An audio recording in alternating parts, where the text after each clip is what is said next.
കേരള ബ്ലാസ്റ്റേഴ്സിന്റെ കഷ്ടകാലം അടുത്ത സീസണും തുടരുമെന്ന സൂചനയാണ് ഇന്ത്യൻ ഫുട്ബോളിൽ നിന്നും ഏറ്റവും ഒടുവിൽ കിട്ടിയ വാർത്തയും നൽകുന്നത്. ഇത്തവണയും premier 1 club license all India football federation ബ്ലാസ്റ്റേഴ്സിന് നിഷേധിച്ചിരിക്കുകയാണ്. സമൂഹ മാധ്യമങ്ങളിലൂടെ ക്ലബ്ബ് തന്നെയാണ് ഇക്കാര്യം അറിയിച്ചത്. ചില കാര്യങ്ങൾ ക്ലബിന്റെ നിയന്ത്രണത്തിന് അതീതമായതിനാലാണ് 2025-26 സീസണിലേക്ക് ലൈസൻസ് ലഭിക്കാത്തതെന്നായിരുന്നു വിശദീകരണം.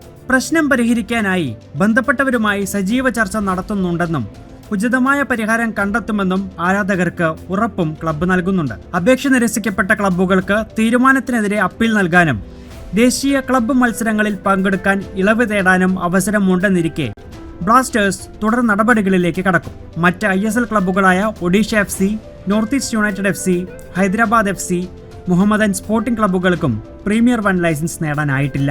ആകെ അപേക്ഷിച്ച 15 ക്ലബ്ബുകളിൽ 7 ക്ലബ്ബുകൾക്കാണ് ഇത്തവണ പ്രീമിയർ 1 ക്ലബ് ലൈസൻസ് ലഭിച്ചിട്ടുള്ളത്.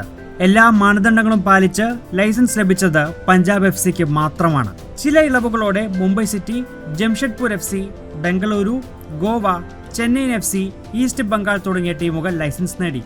കഴിഞ്ഞ സീസണിലും ഇത് തന്നെയായിരുന്നു അവസ്ഥ എന്നിരിക്കെ ISL സീസണിൽ വിലക്കൊന്നും ബ്ലാസ്റ്റേഴ്സിന് ലഭിക്കില്ല എങ്കിലും ആരാധകർ ഇതിലത്ര ഹാപ്പി ആയിരിക്കില്ല എന്നുറപ്പാണ്. ഇന്ത്യയിൽ തന്നെ ഏറ്റവും കൂടുതൽ ആരാധക പിന്തുണയുള്ള ഫുട്ബോൾ ക്ലബ്ബായിട്ടും അടിസ്ഥാന സൗകര്യങ്ങൾ ഉണ്ടാക്കിയെടുക്കുന്നതിൽ ബ്ലാസ്റ്റേഴ്സ് അത്ര കാര്യമായ ശ്രദ്ധ കൊടുത്തിട്ടില്ല. 11 എഡിഷനുകൾ കഴിഞ്ഞപ്പോഴും കിരീടമില്ല എന്നതിനപ്പുറം കഴിഞ്ഞ സീസണുകളിലെ പ്രകടനങ്ങളിൽ ആരാധകർ വലിയ നിരാശരുമായിരുന്നു. ഒടുവിൽ ബഹിഷ്കരണമടക്കമുള്ള കടുത്ത നീക്കങ്ങൾ ആരാധക കൂട്ടായ്മയായ മഞ്ഞപ്പട നടത്തി. ഗാലറിയിൽ ആളുകൾ കയറാതായതോടെ ഒടുവിൽ ആരാധകരെ കേൾക്കാൻ തയ്യാറായെങ്കിലും തുടർ പ്രവർത്തനങ്ങളൊന്നും ബ്ലാസ്റ്റേഴ്സ് നടത്തിയില്ല.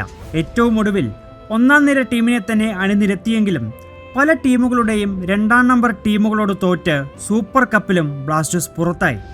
ശേഷം പുതിയ പരിശീലകൻ സ്പാനിഷുകാരനായ ഡേവിഡ് കാറ്റലയ്ക്ക് കീഴിൽ പുതിയ താരങ്ങളെ എത്തിച്ച് മികച്ചൊരു സീസൺ ഗ്യാരണ്ടി നൽകി തയ്യാറെടുപ്പുകൾ നടത്തി വരികയാണ്. വീണ്ടും തിരിച്ചടിയായി ഒരു ലൈസൻസ് നഷ്ടം വരുന്നത്. ഗ്രാസ് റൂട്ട് അക്കാദമി അടക്കം ഒരു ക്ലബ്ബ് പാലിക്കേണ്ട മിനിമം മാനദണ്ഡങ്ങൾ പാലിക്കാത്തതാണ് ലൈസൻസ് നഷ്ടത്തിന് കാരണമായി പറയുന്നത്. പല രാജ്യത്തും 3ഉം 4ഉം ഡിവിഷനുകളിൽ വരെയുള്ള ക്ലബ്ബുകൾക്ക് വരെ പ്രീമിയർ 1 ക്ലബ് ലൈസൻസ് ഉണ്ടെന്നിരിക്കെ രാജ്യത്തെ പ്രധാന ലീഗിലുള്ള ക്ലബ്ബുകൾക്ക് പോലും അതിന് യോഗ്യത കാണിക്കാനാവാത്തത് ഇന്ത്യൻ ഫുട്ബോളിന്റെ ദയനീയാവസ്ഥ കൂടിയാണ് വെളിപ്പെടുത്തുന്നത്.